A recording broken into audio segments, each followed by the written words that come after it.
Speaker, it's no secret that we face enormously difficult geopolitical challenges, in fact the most difficult that our country has faced since the Second World War. And how we as a parliament manage those challenges will define the Australia that my children enjoy as adults.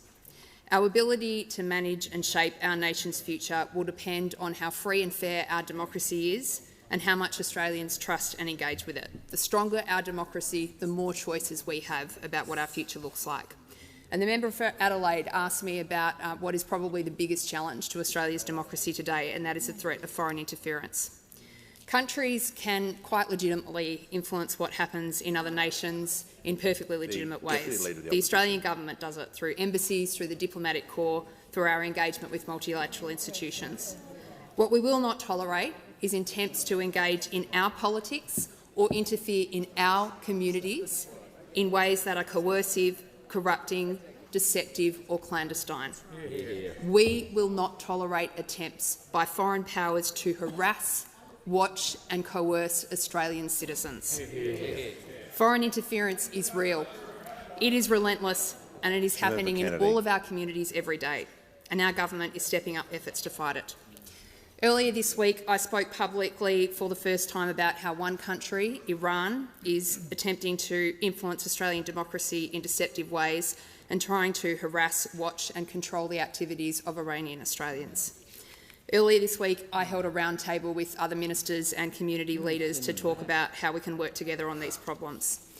ASIO is very focused on these issues. I shared on Monday some detail about a plot that was foiled recently by our security agencies, where an Iranian-Australian family were put under surveillance by the Iranian government in their own home in our country.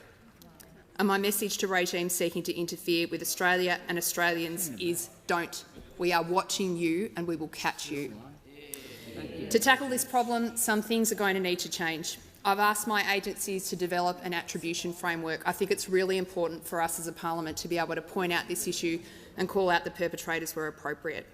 We need a public debate which is commensurate with the size of this problem, and we are nowhere near that today, and that's something that I'm trying to change.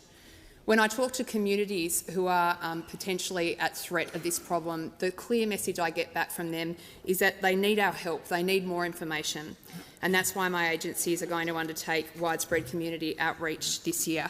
Speaker, I really hope we'll have bipartisan support for these initiatives. I'm getting a little bit of back chat here and I'm not quite sure why that would be the case, because these are serious national problems that we are only going to be able to confront and only going to be able to tackle if we work together across the aisle as one country.